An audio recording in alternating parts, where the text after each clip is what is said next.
সেই ম্যানেজমেন্ট দক্ষতা এই মন্ত্রণালয়ের আছে কিনা সেটা হচ্ছে প্রশ্ন, নাকি ইচ্ছাকৃতভাবে এই জায়গা থেকে লুটপাট শুরু করতে চাই সরকার। একটা যেমন হচ্ছে আপনার দেশে তেল নাই, জ্বালানি তেল নেই, তেল দিতে পারতেছে না, সাপ্লাই নেই, এই কথা আমরা কত না শুনছি যখন ইরান ইসরায়েল যুদ্ধ শুরু হলো। এরপরে সরকারি দল বিরোধী দল বসে যখন তেলের দাম 30 টাকা 20 টাকা 15 টাকা করে বাড়াইয়া দিল, তারপরের দিন থেকে তো তেলের আর অভাব নাই। জ্বালানি তেলের অভাব ছিল, গ্যাসের অভাব ছিল, কোনোটারই অভাব ছিল না।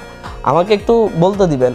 সুতরাং হচ্ছে সমস্যাটা হচ্ছে কোন জায়গায়, ওই যে পদ্মা, মেঘনা, যমুনা 3 নদীর মালিক, আমি বলি বাংলাদেশের বৃহত্তম 3টা নদীর মালিক যারা পুরো বাংলাদেশ চালায়, তাদের মুনাফার লোভ। আমরা তখন নিউজে দেখতাম, সরকার বারবার অস্বীকার করতো, নিউজে বারবার নিউজ হইতো যে চট্টগ্রামের রিফাইনারি, ইস্টার্ন রিফাইনারি আছে, সেখানে উপচে পড়া, মানে আর তেল রাখার জায়গা নেই।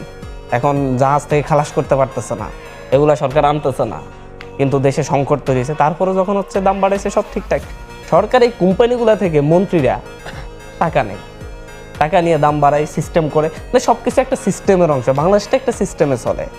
সরকারকে অ্যাড্রেস করতে হবে। তখনকার কথা বলছিল তেলের সংকট, তেল নেই দেশে, সরবরাহ দিতে পারতেছে না, যার কারণে কিলোমিটারের পর কিলোমিটার লাইন। তাহলে সরকারকে বলতে হবে একদিনের ভিতর কেন তেলের সংকট শেষ হয়ে গেছিল দাম বাড়ানোর সাথে সাথে।